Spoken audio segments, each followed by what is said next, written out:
Listo, mis hermanos. Vamos a seguir nuestro estudio de Samuel.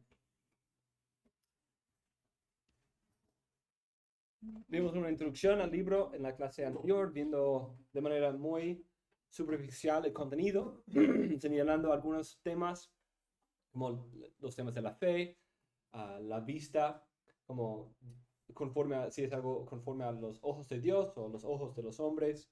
Hablamos de la humildad y el orgullo, y también la esperanza de un rey justo, y varias otras ideas.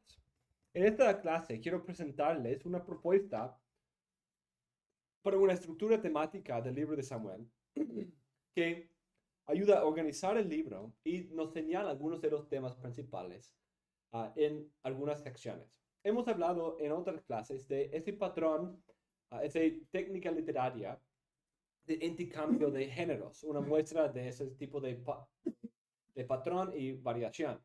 Aquí hablamos en las clases de hermenéutica, en que un libro puede tener mayormente ley, mayormente narrativa, y de ahí cambiar en ciertos momentos a una poesía, a un tratado, una sección de ley en medio de narrativa, cosas así que ayuden a formar cierta estructura. Ese cambio señala algo, nos atrae, nos llama la atención. Y sobre todo, ese intercambio de narrativa y poesía, porque muchas veces la poesía sirve como una reflexión teológica, una interpretación teológica sobre un evento anterior. Entonces, siguiendo ese patrón que vimos en el Pentateuco, en los profetas, cuando hay ese mismo patrón, como notamos en Jueces 5 y otros, es un lugar importante, un lugar que incluso muchas veces usa las mismas imágenes, lenguaje, ciertas frases o palabras compartidas entre las canciones de los profetas, entre los salmos y las canciones del Pentateuco. En el libro de Samuel, todo el libro, son 3 secciones principales donde esto sucede. En primer lugar, 1 Samuel 2, 1 a 10. De ahí, al final, tenemos 2 Samuel 22 a 23, 7. 2 Samuel 22 a 23, 7. La canción de David. Y aquí en la mitad tenemos 2 Samuel 7, que es el género de tratado, del lenguaje de tratado, y la oración de agradecimiento, como la alabanza de David a Dios por este pacto que Dios ha hecho con él. En esos 3 lugares tenemos temas importantes del rey prometido, de la presencia de Dios tomando a los pequeños y exaltándolos sobre los mayores, los grandes. Vemos la idea del pacto, la fidelidad de Dios a sus promesas, que no hay Dios como Dios a Jehová.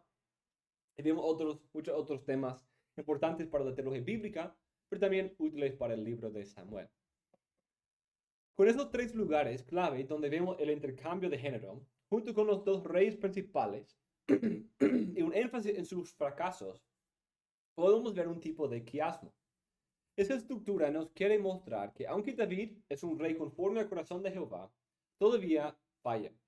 Los 3 poemas tienen referencias claras al rey venidero del Pentateuco. También hay alusiones obvias a los poemas del Pentateuco que ya hemos estudiado. Pero esos 3 poemas son muy importantes para nuestro entendimiento de la historia de la redención. La estructura del quiasmo también quiere mostrarnos la centralidad del pacto con David, que sirve como la base para el resto del Antiguo Testamento en muchos sentidos. Entonces tenemos el prólogo histórico aquí, antes de la historia de Ana, el nacimiento de Samuel, y de ahí la canción que celebra este evento. De ahí tenemos el reinado de Saúl y tenemos el pacto con David. De ahí tenemos el reinado y fracaso de David y el salmo de David con el epílogo final de David. Entonces tenemos un tipo de estructura quiástica. Podemos poner aquí un prólogo, epílogo.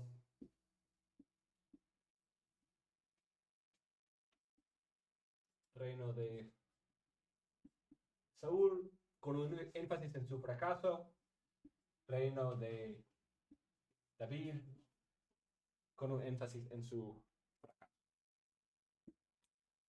Entonces, aquí estos dos sirven como una inclusión, pero notando este aquí también sirve como un tipo de quiasmo que ayuda a señalar la conexión entre los dos, pero también centralizar el pacto hecho con David, que provee la respuesta y la resolución a la esperanza y fe confesadas en estos dos salmos. Entonces consideremos esos tres pasajes. Leamos ahí el texto. 1 Samuel 2. Entonces, después de la historia del nacimiento milagroso de Samuel, entonces Ana oró y dijo, mi corazón se regocija en el Señor, mi fortaleza en el Señor se exalta, mi boca sin temor habla contra mis enemigos, por cuanto me regocijo en tu salvación. No hay santo como el Señor. En verdad no hay otro fuera de ti. ¿Dónde más vimos ese lenguaje? Ni hay roca como nuestro Dios. Ese es el lenguaje parecido a Éxodo 15 y Moisés en Deuteronomio 32 y 33. No os jactéis más con tanto orgullo. No salga la arrogante de vuestra boca, porque el Señor es Dios de sabiduría, y por él son pesadas las acciones. Quebrados son los arcos de los fuertes, pero los débiles se ciñen de poder. Los que estaban saciados se alquilen por pan y dejen de tener hambre. Los que estaban hambrientos, aún la estéril da a luz a 7, más la que tiene muchos hijos languidece. El Señor da muerte y da vida, hace bajar a Sion y hace subir. Eso es de Deuteronomio 32. El Señor empobrece y enriquece, humilla y también exalta. Levanta del polvo al pobre, del muladar levanta al necesitado, para hacerlo sentar con los príncipes, heredar un sitio de honor. Pues las columnas de la tierra son del Señor, y sobre ellas ha colocado el mundo. Él guarda los pies de sus santos, mas los malvados son acallados en tinieblas, pues no por la fuerza ha de prevalecer el hombre. Los que contienden con el Señor serán quebrantados. Él tronará desde los cielos contra ellos. El Señor juzgará los confines de la tierra. A su rey dará fortaleza. Ensalzará el poder de su Mesías, de su ungido. Entonces, ¿cuáles son algunos de los temas principales que vemos aquí?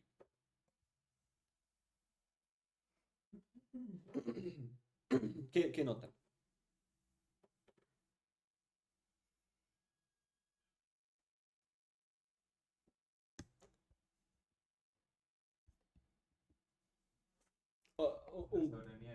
La soberanía de Dios. Ajá. Y esto es algo que notamos en el contenido del libro, ¿cierto? Es Dios quien lucha a favor de su pueblo. Dios conquista a los enemigos.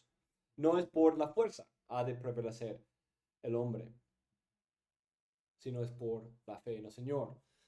¿Qué más notamos? Que es otro tema que señalamos en el libro. Un énfasis grande en el libro es en la humildad, ¿cierto?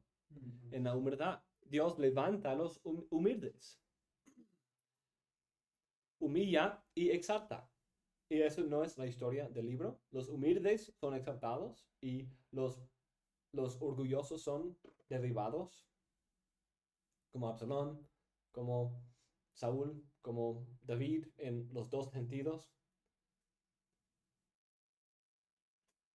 Entonces, también vemos la soberanía de Dios, pero también conectada con su incomparabilidad, que no hay, por eso, por su soberanía, por su poder, por su salvación, no hay Dios como Él. Él es el único. Además, vemos la idea de un rey. A su rey dará fortaleza. ¿De qué rey está hablando Ana?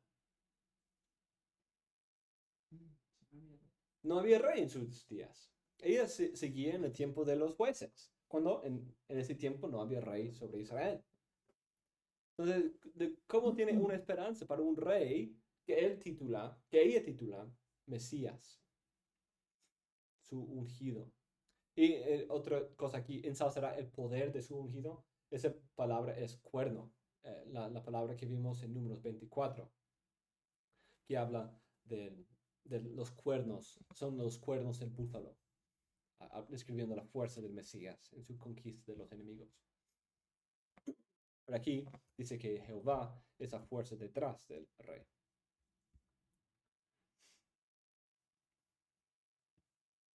Dios es la roca, Dios salva a su pueblo, Dios exalta a los humildes, Dios derriba a los orgullosos, Dios pone a su rey y lucha a través de su rey, su ungido, para salvar a los enemigos, a su pueblo de todos sus enemigos.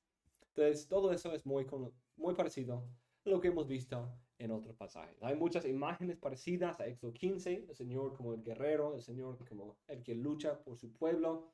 Deuteronomio 32, incluso la referencia a la roca, a Números 24, la referencia a los cuernos y el rey prometido, quien conquista, y muchos otros.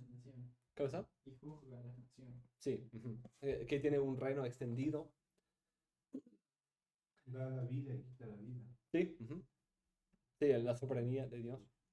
Stephen Dimser dice, ese canto funciona prácticamente como un puente hermenéutico para la narración anterior y posterior. Tiene importancia no solo para su contexto local, sino también para el contexto más amplio del libro y para los libros anteriores y posteriores. Ana, en un sentido, está tomando en cuenta el Pentateuco, está meditando en el Pentateuco, y es eso que le trae esperanza. Y podemos ver señales de la semilla de la mujer en Génesis 3:15, quien quebranta a los enemigos. Podemos ver las obras milagrosas que él da vida a los estériles. Esa es no solamente su historia, pero también es la historia de Dios desde Sara, desde el inicio de la vida de Israel.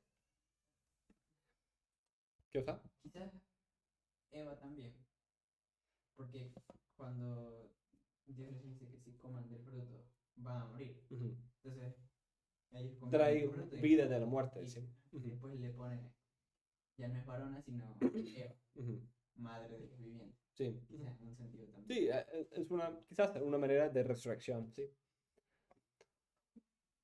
En cuanto a su contexto literario más amplio, este pasaje sirve de introducción histórica y temática al libro de Samuel, un texto programático.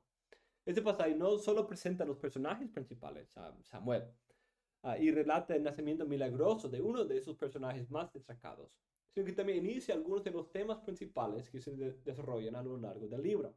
La supremacía de Dios, él quien es el verdadero rey, él va a establecer un rey verdadero sobre su pueblo, él da favor a los humildes y conquista a los orgullosos. Además, el canto de Ana sirve como una lección de teología poética en la que muestra cómo Dios es fiel a su pueblo y juzga a los arrogantes, destroza a los orgullosos y exalta a los humildes que le son fieles. Es este mismo patrón que se demuestra a lo largo del libro.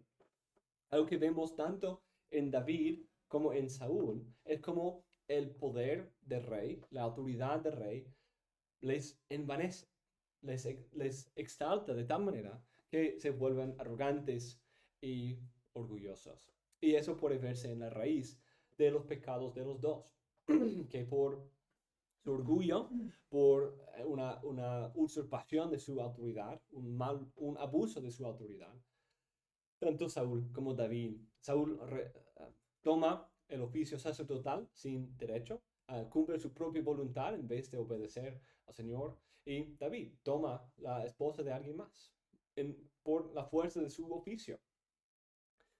Algo que incluso estaba justo pensando de la semejanza entre esa historia de David y Batsabé y la historia de los patriarcas. ¿Qué historia? Ven, quizás una semejanza entre esta historia y una historia frecuente en los patriarcas.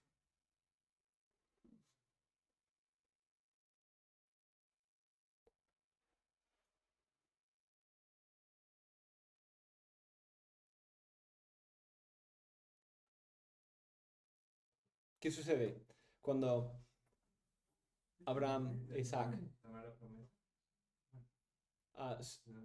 Sí, algo así. Toma algo por algo que no le pertenece, toma, sí, eso sí es un patrón consistente ahí. Pero también cuando como Abraham va a la tierra de Gerar o Egipto, ¿qué sucede? Que dice que Sara es su hermana. Sí, y toma, su esposa es tomada, la esposa de alguien más es tomada por un rey. Y es algo que, en un sentido, es un patrón, pero variado, que pone a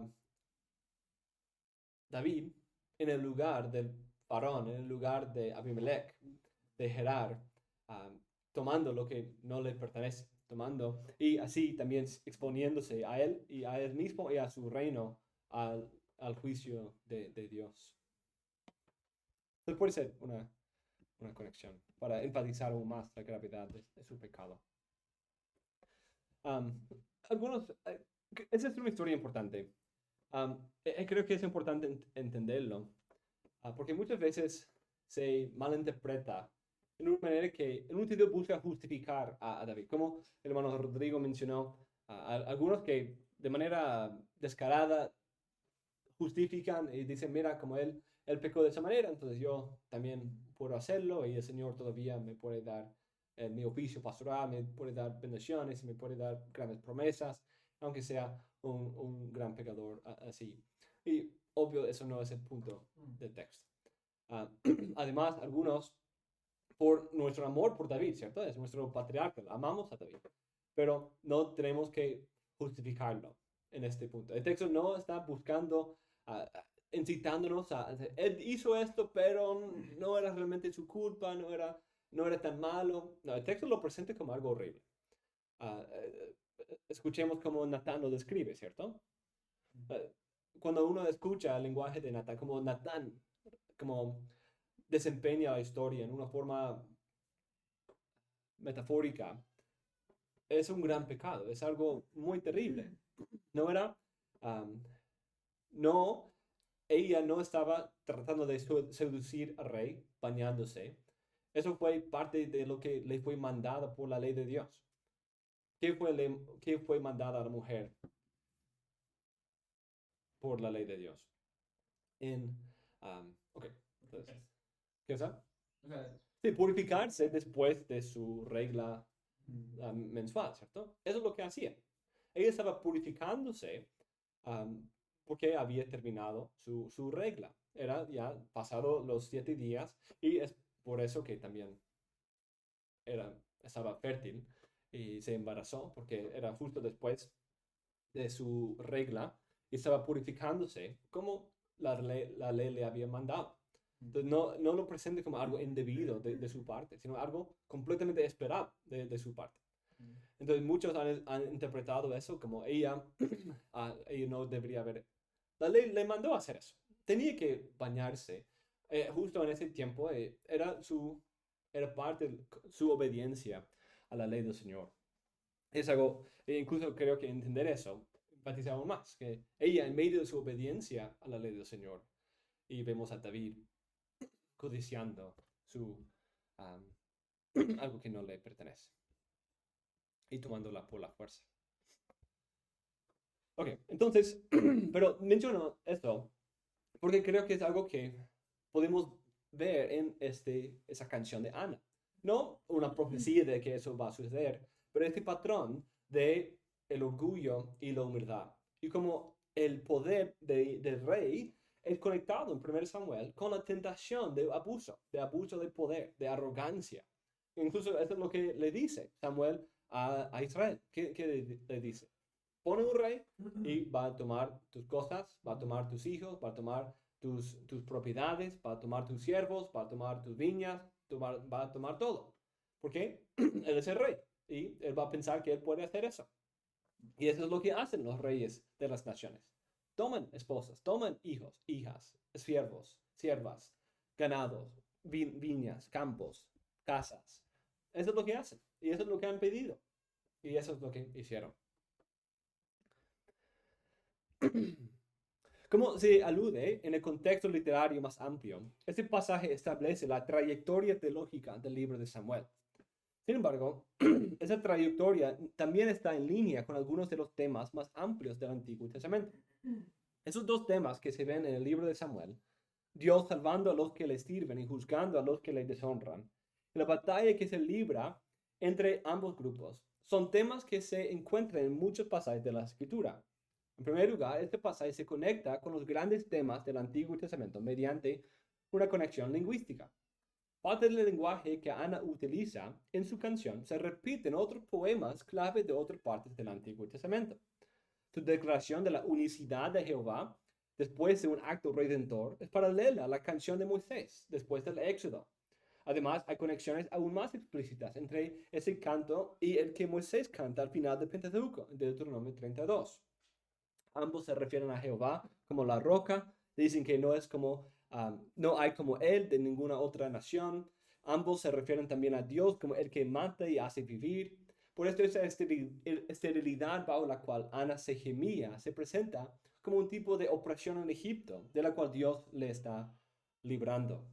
Entonces canta esa canción del Éxodo, lenguaje de Deuteronomio, y presenta su propio sufrimiento como un tipo de éxodo del cual el Señor le está salvando, tomando a la oprimida, a la estéril y haciéndola reinar sobre su esposa rival. Asimismo, algunas de esas mismas características se repiten al final del libro, en los cantos finales de David, como ella reflexiona sobre cómo Dios la sacó de su opresión bajo la esposa rival y bajo la esterilidad. David al final del libro reflexiona cómo Dios lo salvó de sus enemigos.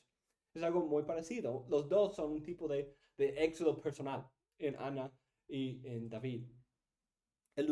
Igual que el Deuteronomio y 1 Samuel 2, 2 Samuel 22:3 y 23:3 se refieren a Dios como la roca. Asimismo, David declara la unicidad de Dios, tanto en 2 Samuel 22 como en 2 Samuel 7. La lucha de Dios por los que le sirven y su venida para juzgar y destruir a los que le deshonran a él o su pueblo se reitera en 2 Samuel 22 también. David también cuenta cómo Dios los salvó de todos sus enemigos y de los que se levantaron contra él. Como en el caso de Ana, el pueblo de Dios suele encontrar oposición de quienes no conocen al Señor. Al igual que Penina, la otra esposa de Elcaná, provocó a Ana y que Saúl y los demás enemigos de David trataron de destruirlo a él. Lo mismo ha sucedido con la semilla prometida desde el principio. Eso fue parte de la maldición. No solamente hay la promesa futura de que va a haber una guerra y él va a ganar, sino empieza desde ya. Empieza desde la mujer y la serpiente y hay una guerra continua en toda la historia.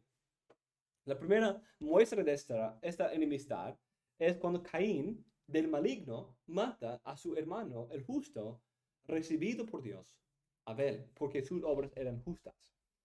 Asimismo, esta batalla entre la semilla prometida y la semilla maligna se lleva allá en la relación entre Isaac e Ismael. Mientras Ismael se burlaba y perseguía en un sentido a Isaac, y Dios le ayuda. Jacob y Esaú también.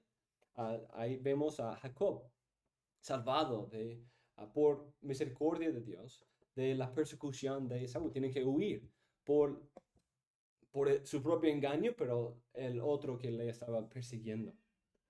El propio libro de Samuel también aclara la batalla de forma interesante. La conquista es obvio otro ejemplo de eso. Al principio vemos la lucha entre la semilla de la serpiente y la semilla de la mujer en la guerra entre el pueblo de Dios y los filisteos. Pero luego vuelve a mostrar que esta batalla se produce dentro del pueblo de Dios mismo, como se demuestra en la guerra entre Saúl y David. A veces es entre los filisteos y las naciones de Israel, pero a veces es entre un israelita y otro israelita, dos reyes rivales, o incluso dentro de la misma familia. Al principio es las naciones de Israel, de ahí es entre Saúl y David, y de ahí es entre David y su propio hijo. El hijo no iba a ser el rey prometido, pero ahora el hijo es el enemigo, es la serpiente, luchando contra David. Esos dos temas juntos sacan a la luz el punto desarrollado a fondo por James Hamilton, la salvación a través del juicio. Debido a esta constante batalla que se libra entre el pueblo de Dios y los que los deshonran, una parte necesaria de la salvación que Dios ha prometido es la destrucción y el juicio de los enemigos. El pueblo de Dios se salva a través del juicio que experimentan los pecadores, así como las mismas aguas que Dios movió para permitir que su pueblo pasara a salvo por el Mar Rojo, fueron también utilizadas por él para aplastar a los enemigos que los perseguían. Este tema de la salvación a través del juicio se ve claramente en 1 Samuel 2:10. Presenta la naturaleza segura del juicio y la destrucción de los enemigos de Dios que se avecinan. Pero al mismo tiempo inserta esta referencia a su esperanza en el rey venidero y el ungido que ejecutará ese juicio y salvará al pueblo de Dios. Es muy notable que Ana tenga esa esperanza en un rey venidero, incluso antes de que el primer rey fuera ungido, cuando Dios mismo aún gobernaba como rey. Aunque en su contexto inmediato, el autor puede estar preparando al lector para la unción de David, el rey según el corazón de Dios. Sin embargo, incluso el propio David espera el cumplimiento de esta promesa que le hizo en 2 Samuel 7, donde Dios le promete una descendencia que va a sentar en el trono para siempre. Incluso él expresa su propia esperanza en esta promesa, usando el lenguaje de 1 Samuel 2:10 en 2 Samuel 22:51.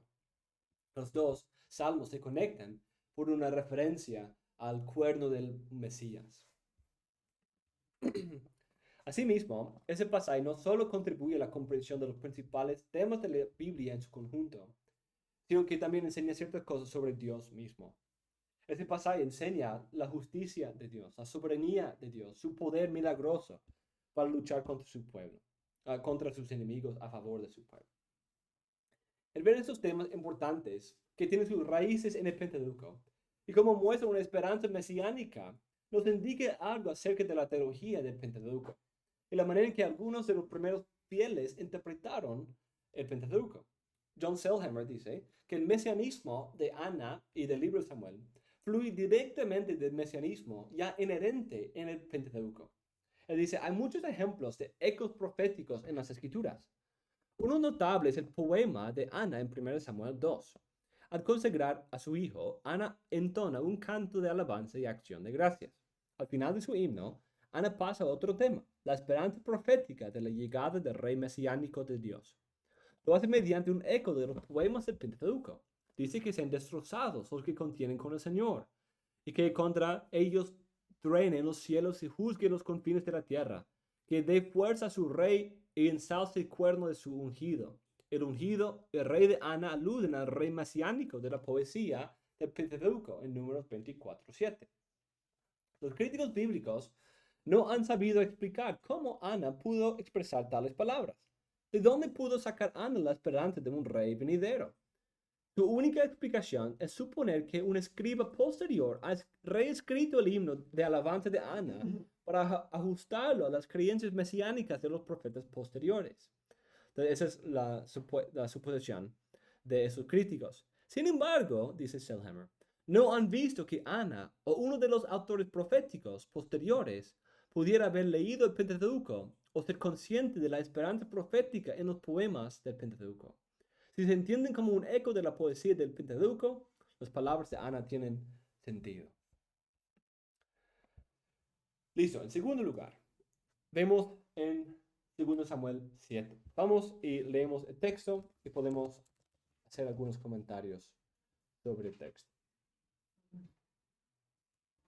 Sucedió que cuando el rey ya moraba en su casa, y el Señor le había dado descanso de sus enemigos por todos lados, el rey dijo al profeta Natán, mira, yo habito en una casa de cedro, pero el arca de Dios mora en medio de cortinas.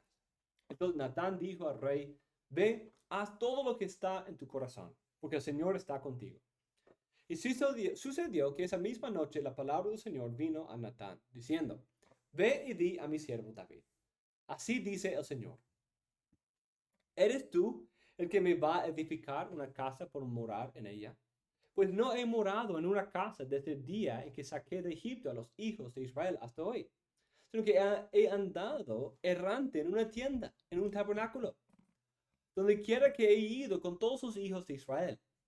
Es interesante, ¿cierto? La manera en que describe su presencia andando en una tienda es como se describe en Génesis 3. Donde quiera que he ido con todos los hijos de Israel, hablé para palabra alguna de las tribus de Israel, a la cual haya ordenado que pastoreara a mi pueblo Israel, diciendo, ¿por qué no me habéis edificado una casa de cedro? Ahora pues, así dirás a mi siervo David. Así dice el Señor de los ejércitos.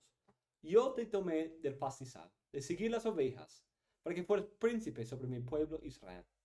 Y he estado contigo por donde quiera que has ido, y he exterminado a todos tus enemigos delante de ti, y haré de ti un gran nombre, como el nombre de los grandes que hay en la tierra. ¿Qué estamos viendo ahí? ¿Qué cosa? Vemos la exaltación del humilde, vemos cómo Dios conquista a todos sus enemigos, y no lo mencionamos en 1 Samuel 2, pero vemos aquí, haré un gran nombre, como el nombre de los grandes que hay en la tierra. ¿De dónde viene ese lenguaje? Génesis. Génesis 6.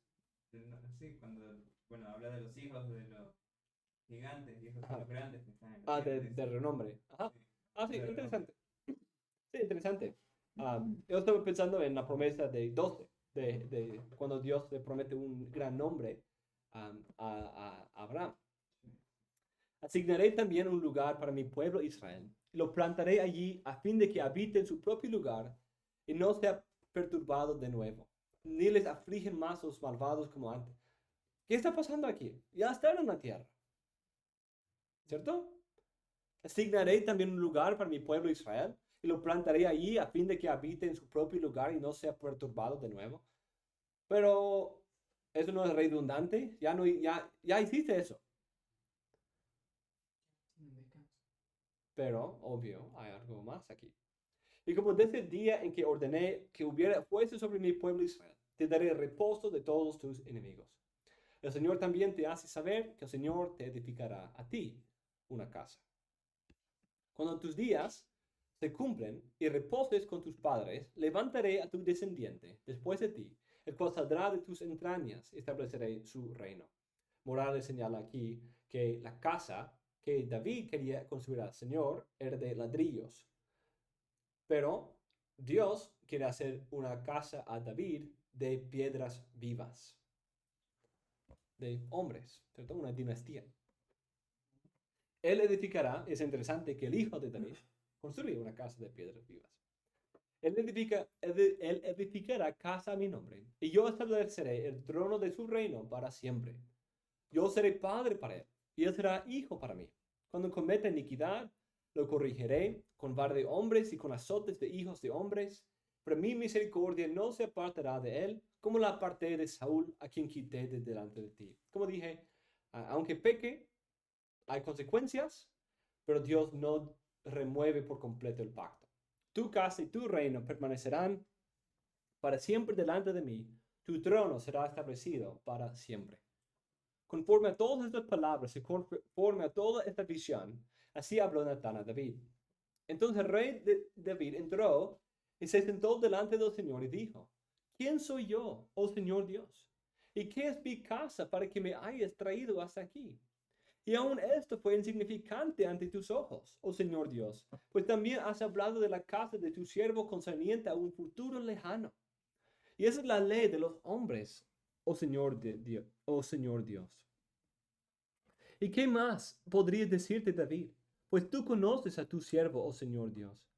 A causa de tu palabra, conforme a tu propio corazón, tú has hecho toda esta grandeza, para que lo sepa tu siervo. Oh Señor Dios, por eso tú eres grande, pues no hay nadie como tú, ni hay Dios fuera de ti. Eso suena, ¿cierto?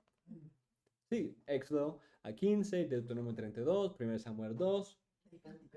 Sí, conforme a todo lo que hemos oído con nuestros oídos. ¿Y qué otra nación en la tierra es como tu pueblo Israel, al cual viniste a redimir para ti como pueblo, a fin de darte un nombre y hacer grandes cosas a su favor y cosas portentosas para tu tierra, ante tu pueblo que rescataste para ti de Egipto, de naciones y de sus dioses? Interesante.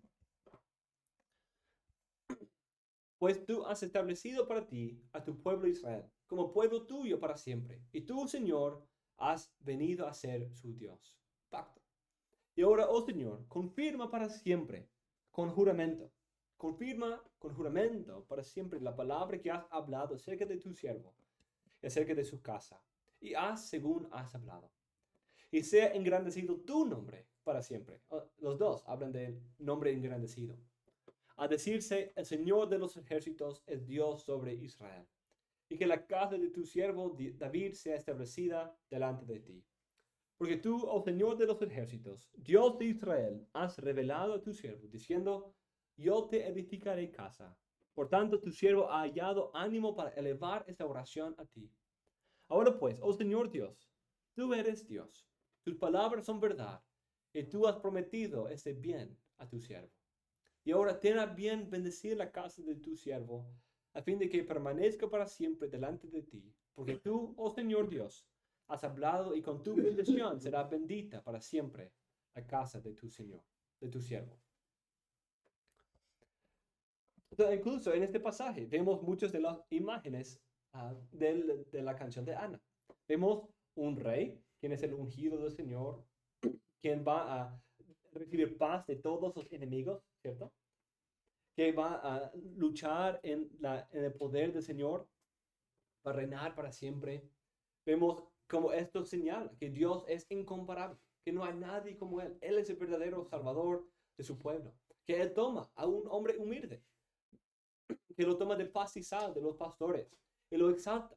Ese es el patrón de Ana. Hay varias conexiones aquí, incluso lenguaje compartido de esa referencia de que no hay Dios fuera de ti. Es el lenguaje muy parecido y muchas otras imágenes conectadas. Entonces vemos en este pasaje el pacto que Dios hace con David. Aunque no usa aquí el lenguaje de pacto, pues no usa la palabra pacto. Sí, la Biblia lo entiende como pacto. Y esta historia, este pacto es clave, porque todo el resto de los profetas, incluso los escritos, tienen en cuenta David. David, a partir de ese momento, llega a ser la figura más importante de todo el resto del Antiguo Testamento. En un sentido, un autor, Dempster, dice que todo el resto de la historia de la Biblia es una nota de pie de página de David. Todo lo demás está comentando sobre David. Incluso cuando los profetas quieren hablar del Mesías, dicen David. Hablan de cómo Dios va a poner David como rey. Esa es otra manera de hablar del Mesías, porque David está tan conectado con esta promesa y de su descendencia viene esa promesa. Como estamos viendo en Miqueas. Incluso Miqueas, que nunca menciona el nombre de David. Se trata completamente de David. No en ninguna parte que no sea acerca de David, pero nunca dice su nombre. Pero a través de referencias a palabras de David, a través de lugares conectados con David, a través de un rey pastor nacido en Belén como David, dan la esperanza para el Mesías prometido a David. Y el Nuevo Testamento proclama: nació de la descendencia de David según la carne, y que fue declarado hijo de Dios con poder. O, como Pedro dijo, Dios le había jurado a David sentar a uno de sus descendientes en su trono. En último lugar, vemos 2 Samuel 22. Vamos a hablar un poco más del pacto con David en la próxima clase, probablemente el día de mañana. Pero vamos a leer ahora 2 Samuel 22. Y notemos las conexiones y los temas. ¿Okay? Entonces vamos a ir comentando, entonces les invito a comentar, señalar cosas. Habló David las palabras de este cántico al Señor el día que el Señor lo libró de la mano de todos sus enemigos y de la mano de Saúl. Entonces, obvio, eso es importante. Ese es el lenguaje de 2 Samuel 7, que Dios le iba a librar de sus enemigos. Y aquí, libre de sus enemigos, en reposo, canta. Pasando las aguas, canta al Señor. Las aguas de la opresión, de los enemigos, Él canta esa canción. Es algo muy parecido al Éxodo 15. E incluso, el Señor es mi roca, mi baluarte y mi libertador, mi Dios, mi roca en quien me refugio, mi escudo y el cuerno de mi salvación, mi altura inexpugnable y mi refugio. Salvador mío, tú me salvas de la violencia. Imágenes gloriosas. Invoco al Señor, que es digno de ser alabado, que soy salvo de mis enemigos. Las ondas de la muerte me cercaron, los torrentes de iniquidad me atemorizaron, los lazos del Seol me rodearon, las redes de la muerte surgieron ante mí. Interesante, ¿cierto? Dije que salió de las aguas y uno pues, ¿por qué dijo esas palabras? Pero David describe su opresión como el haber pasado por el abismo del mar, las ondas de la muerte, los torrentes de iniquidad, los lazos del Seol, las redes de la muerte surgieron. Entonces, es algo que evoca la imagen del Éxodo, pasando por las aguas del Seol, las aguas de la muerte. Pero Dios lo saca de la muerte. Ese Éxodo personal es una resurrección. Una resurrección parecida a la resurrección de ¿quién? Jonás. Quien usa también este lenguaje. En mi angustia invoqué al Señor. Sí, clamé a mi Dios. Desde su templo oyó mi voz y mi clamor llegó a sus oídos. Jonás también. Entonces la tierra se estremeció y tembló. Los cimientos de los cielos temblaron y fueron sacudidos porque él se indignó. Humo subió de su nariz y el fuego de su boca consumía. Carbones fueron por él encendidos. Un lenguaje muy parecido a Sinaí en muchos sentidos. Inclinó también los cielos y descendió con dentas tinieblas debajo de sus pies. Cabalgó sobre un querubín y voló y apareció sobre las alas del viento, las alas del espíritu. De tinieblas hizo pabellones a su alrededor, abundantes aguas, densos nubarrones. Del fulgor de su presencia, ascuas de fuego se encendieron. Tronó el Señor desde los cielos, y el Altísimo dio su voz. Envió saetas y los dispersó, relámpagos y los confundió. Entonces los abismos del mar aparecieron, los cimientos del mundo quedaron al descubierto. Que la reprensión del Señor por el soplo del aliento de su nariz. Eso es Éxodo 15. Sí, también, pues sigue el mismo patrón, que Dios envió el Espíritu y divide las aguas y expone la tierra seca. Extendió la mano desde lo alto y me tomó, me sacó de las muchas aguas. Me libró de mi poderoso enemigo, de los que me aborrecían, pues eran más fuertes que yo. Él exaltó al pobre, ¿cierto? Exaltó al débil. Se enfrentaron a mí el día de mi infortunio, mas el Señor fue mi sostén. También me sacó a un lugar espacioso, me rescató porque se complació en mí. El Señor me ha premiado conforme a mi justicia, conforme a la pureza de mis manos me ha recompensado. Porque he guardado los caminos del Señor y no me ha apartado impíamente de mi Dios. Pues todas sus ordenanzas estaban delante de mí. En cuanto a sus estatutos, no me aparté de ellos. También fui íntegro para con él y me guardé mi iniquidad. Me guardé de mi iniquidad. Por tanto, el Señor me ha recompensado conforme a mi justicia, conforme a mi pureza delante de sus ojos. Con el benigno te muestras benigno. Con el hombre íntegro te muestras íntegro. Con el puro eres puro. Con el perverso eres sagaz. Salvas al pueblo afligido, pero tus ojos están sobre los altivos a quienes tú humillas. Eso es 1 Samuel 2. Porque tú eres mi lámpara, oh Señor. El Señor alumbra mis tinieblas. Pues contigo aplastaré ejércitos. Con mi Dios escalaré murallas. En cuanto a Dios, su camino es perfecto. Acrisolada es la palabra del Señor. Él es escudo a todos los que a Él se acogen. Pues, ¿quién es Dios fuera del Señor? ¿Y quién es roca sino solo nuestro Dios? Que ese es el lenguaje de la incomparabilidad de Dios. Dios es mi fortaleza poderosa, el que pone al íntegro en su camino. Él hace mis pies como de ciervas y me afirma en mis alturas. Él adiestra mis manos para la batalla y mis brazos para tensar el arco de bronce. Tú me has dado también el escudo de tu salvación y tu ayuda me engrandece. Ensanchas mis pasos debajo de mí y mis pies no han resbalado. Perseguí a mis enemigos y los destruí y no me volví hasta acabarlos. Los he consumido y los he destrozado y no pudieron levantarse. Cayeron debajo de mis pies. Una imagen importante, ¿cierto? Los enemigos bajo los pies. Pues tú me has ceñido con fuerza para la batalla, has subyugado debajo de mí a los que contra mí se levantaron. También has hecho que mis enemigos me vuelvan las espaldas y destruí a los que me odiaban. Clamaron, mas no hubo quien los salvara. Aún al Señor clamaron, mas no les respondió. Entonces los pulvericé como polvo de la tierra, como lodo de las calles, los trituré y los pisé. Sí, creo que Miqueas 7 dice algo parecido, pero viene de Génesis 3 a 14 y la maldición. Tú me has librado también de las contiendas de mi pueblo, me has guardado para ser cabeza de naciones. Pueblo que yo no conocía me sirve. La extensión de su reino, la justicia de su reino, la extensión de su reino.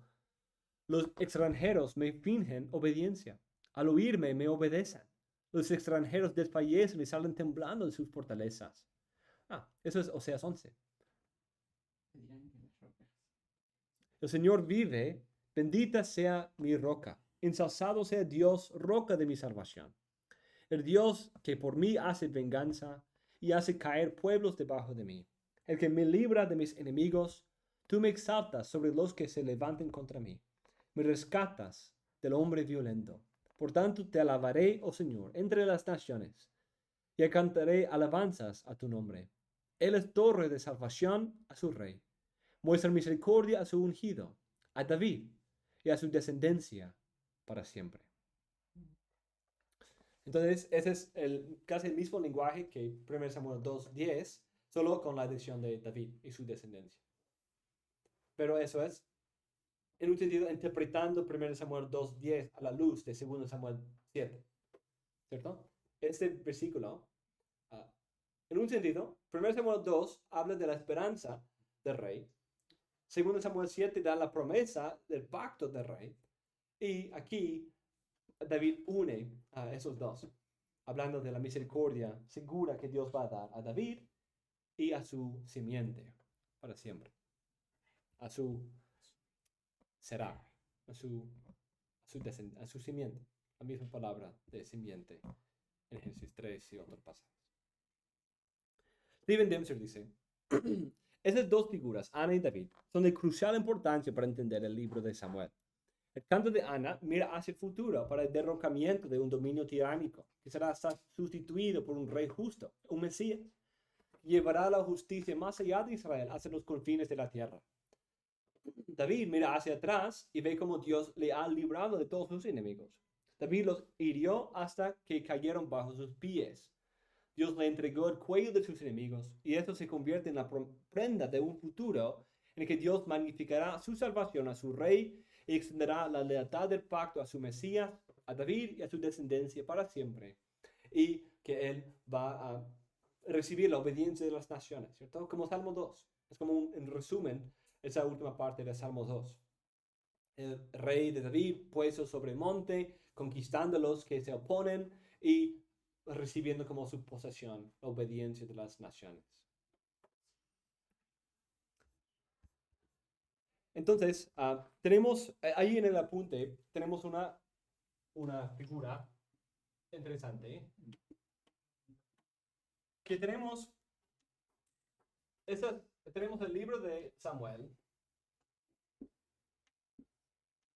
2, 1 a 10, 2 Samuel 7 y 2 Samuel 22. Y esos tres, cada uno hace referencia a los otros.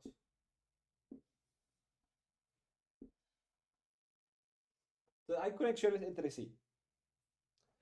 Pero todos estos puntos también conectan al Pentateuco. Ese es B para 5. Y todos estos juntos, individualmente, en su conjunto,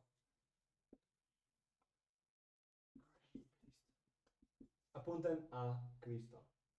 Entonces, esto es un ejemplo muy importante de lo que yo quiero estudiar estoy estudiando en los profetas menores, como los profetas menores hacen esto también.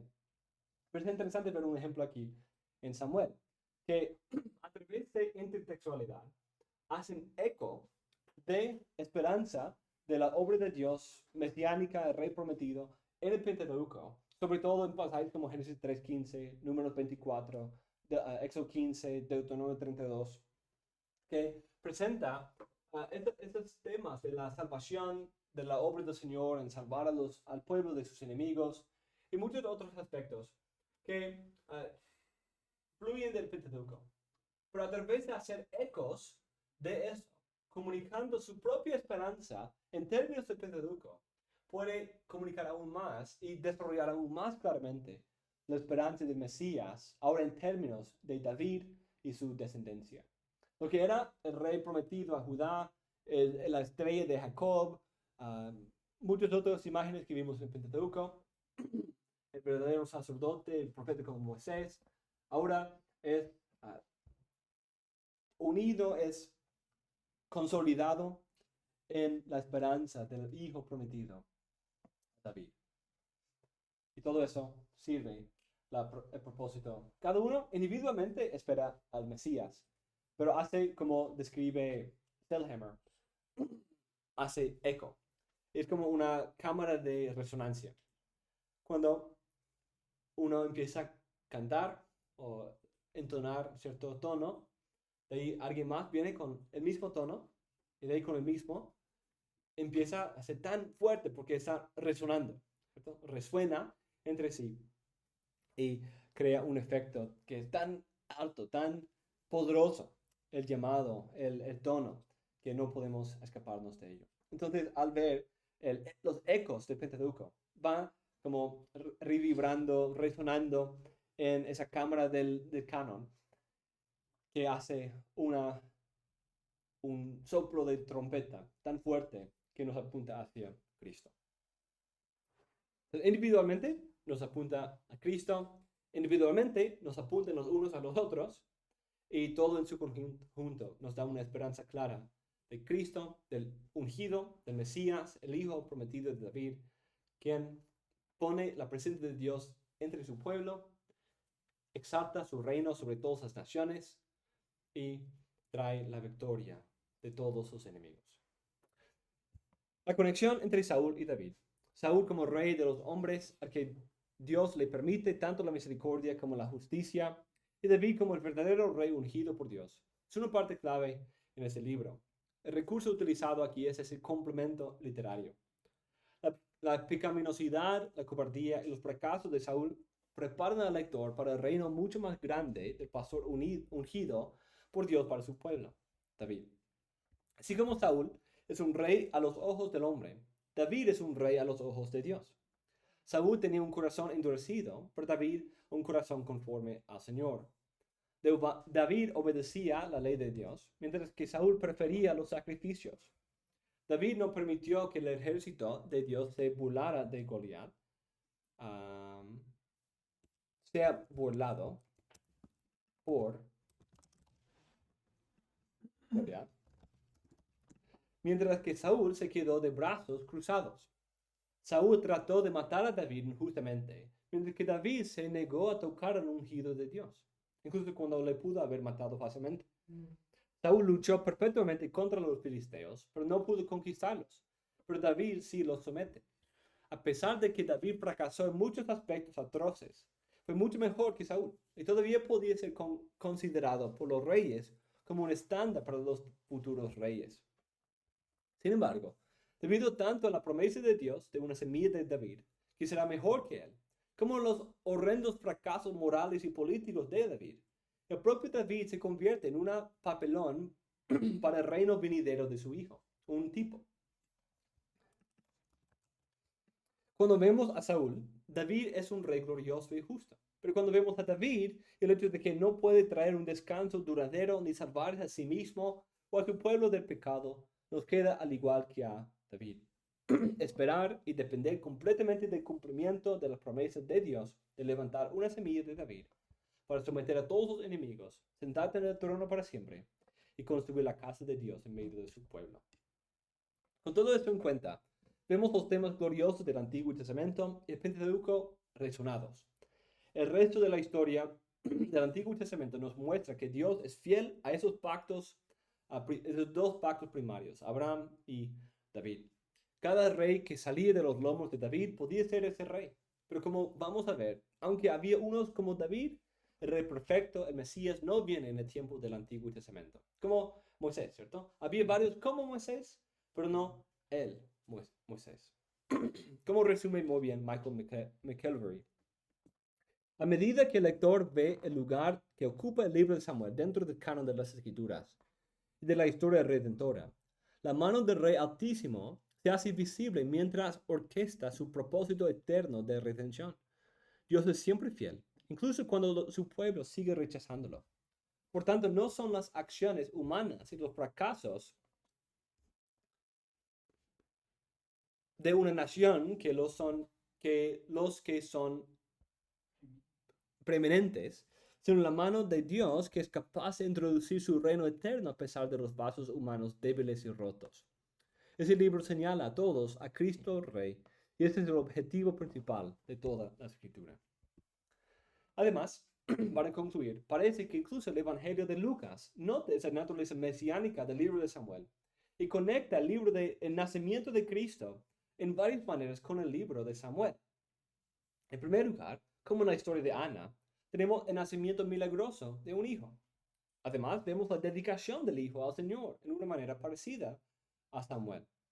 De allí, en el templo, una profetisa llamada Ana, un poco en la nariz, diríamos, como un poco obvia la conexión, que pasaba su tiempo sin hijos en el templo orando y ayunando, eso es donde encontramos a Ana al principio del libro de 1 Samuel, ayunando, orando en el templo, siendo sin hijos.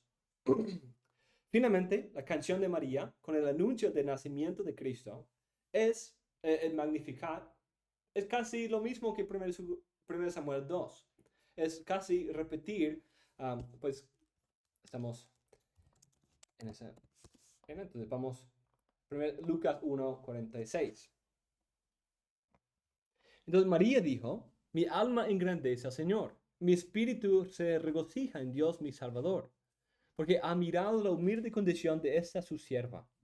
Pues he aquí, desde ahora en adelante, todas las generaciones me tendrán por bienaventurada. Porque grandes cosas me ha hecho el poderoso, y santo es su nombre. De generación en generación es su misericordia para los que le teman. Ha hecho proezas con su brazo, ha esparcido los soberbios en el pensamiento de sus corazones, ha quitado a los poderosos de sus tronos y ha exaltado a los humildes. A los hambrientos ha colmado de bienes y ha despedido a los ricos con las manos vacías. ¿De dónde viene ese lenguaje? ¿O dónde más vemos esas imágenes? En el cántico de Ana. Ha ayudado a Israel su siervo por el recuerdo de su misericordia, tal como dijo a nuestros padres, a Abraham y a su descendencia para siempre. Su simiente, ¿sí? Lucas parece usar esas conexiones con Samuel para señalar que Cristo es el Mesías esperado por Ana. ¿Cómo fue el Mesías esperado por la profetisa Ana? Como Ana en la historia espera el Mesías, Ana de Samuel estaba esperando un Mesías. Y vemos el libro de Lucas une las dos figuras en la esperanza y la proclamación de Cristo venido. Además, para mostrar que él es el hijo prometido de David en el libro de Samuel. Es probablemente por esa razón que cuando el ángel anuncia la venida de Cristo en su nacimiento, ¿qué dice? Este será grande, será llamado Hijo del Altísimo, y el Señor Dios le dará el trono de su padre David, y reinará sobre la casa de Jacob para siempre, y su reino no tendrá fin. No hay manera más clara de decir Cristo Jesús, nuestro Señor, es el cumplimiento del pacto davídico, esperado en el libro de Samuel. Entonces, obviamente, un libro súper precioso y mucho más que ver ahí. Un libro muy grande, pero un libro muy precioso que nos da la esperanza para la obra de nuestro Señor Jesucristo, el Hijo verdadero de David.